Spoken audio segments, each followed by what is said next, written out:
So I'm with Matt Elliott from the Third Eye Foundation. Hello. First,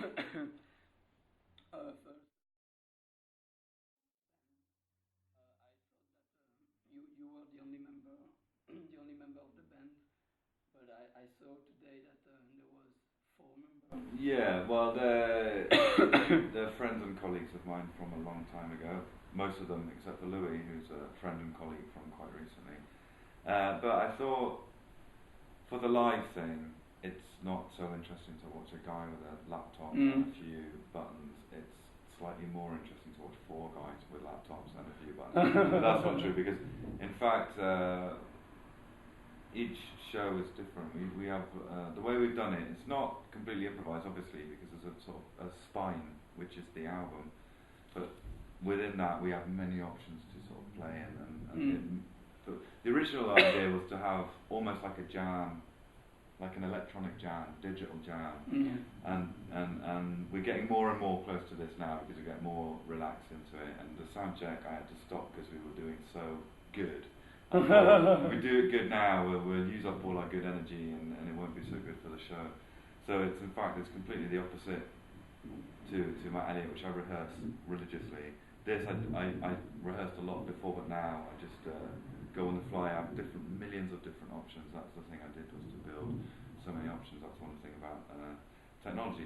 But the question was introduce to the band. So first, Chris Cole, Many Fingers, who I think you were talking to, a very talented and very old friend of mine from Bristol, and we toured together as Matt Elliott and his project for many years. We've seen all of Europe together, and we're like tour buddies. We know each other incredibly well, and he's a good guy. Chris Adams from Bracken and Hood. He's in charge of incredible bass frequencies, which is really good doing. We share the bass frequencies, but he is really great creator of bass, so I really appreciate him. And he's an old friend from many years ago as well, 15, 20 years I know him. From back in the early days, we both grew up, because he was doing Hood at the same time I was involved with bands like Movie Tone and Flying Saucer Attack, so we kind of grew up together in our sort of various musical careers. And very funny guy, really talented guy, great guy to have on tour. He's always joking, laughing, never complains really, because me and Chris don't complain about anything and everything. Young Louis, he's the talent of the band. We all say that he's the young, good-looking, talented guy of the band, and he's going to be there. He's got some crazy joystick thing and balalaika violins. So he's very talented guy, young guy, and he's working under the name Chappelle Fu, which is making lots of waves now. Just come back from China, and great guy to have on board. Good sense of humour, because I like to choose the people, obviously, who can do the things that I want, but also who are good people to get on with. That's a really important thing, and actually as the 4 of us, it's really a great dynamic. And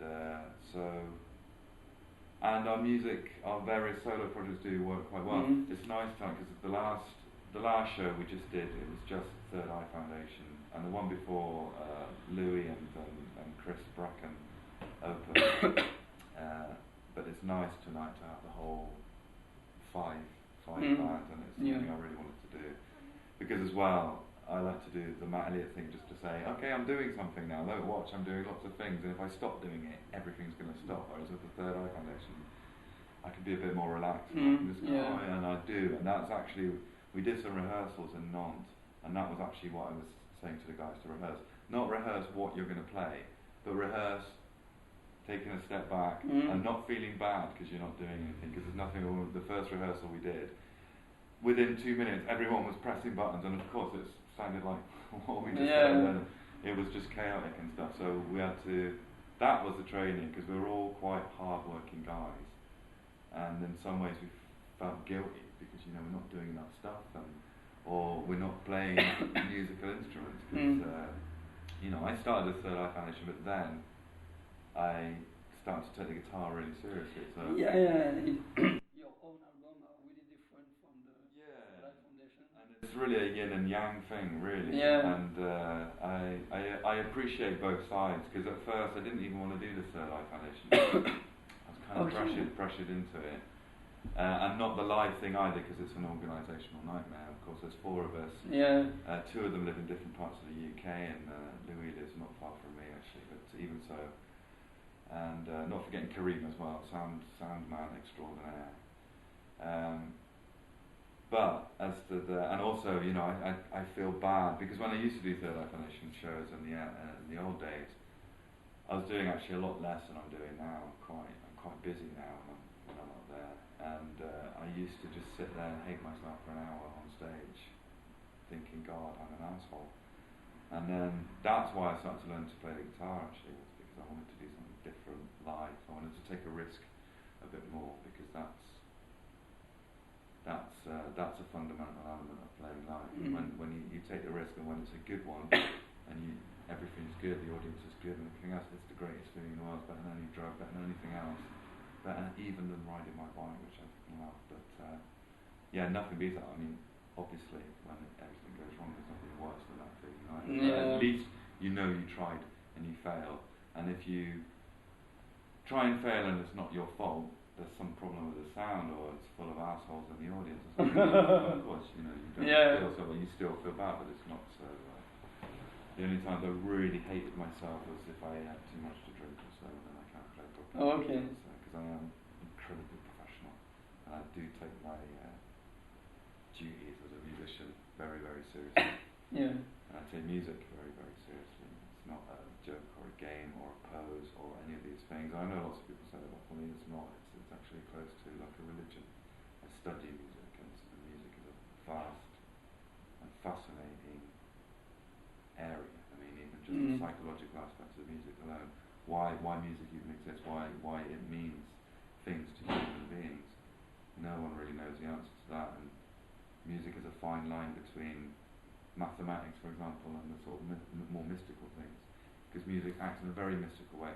Scientists can't explain why. Makes you sad, and the other. So, but it's also made up of numbers. So it's exactly in the meeting point. Exactly as Pythagoras was discovered so many thousands of years ago, that it sits on the line between mathematics and a more magical and mystical side of humanity, and that's the one thing. It's the closest thing you get to God, and I really honestly believe that.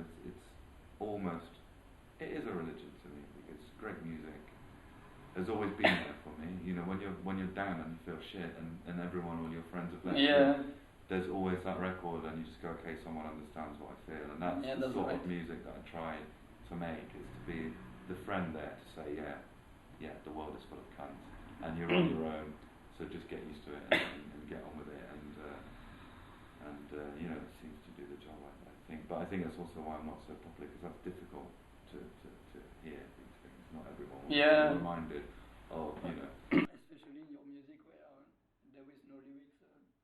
Did you ever plan to put lyrics?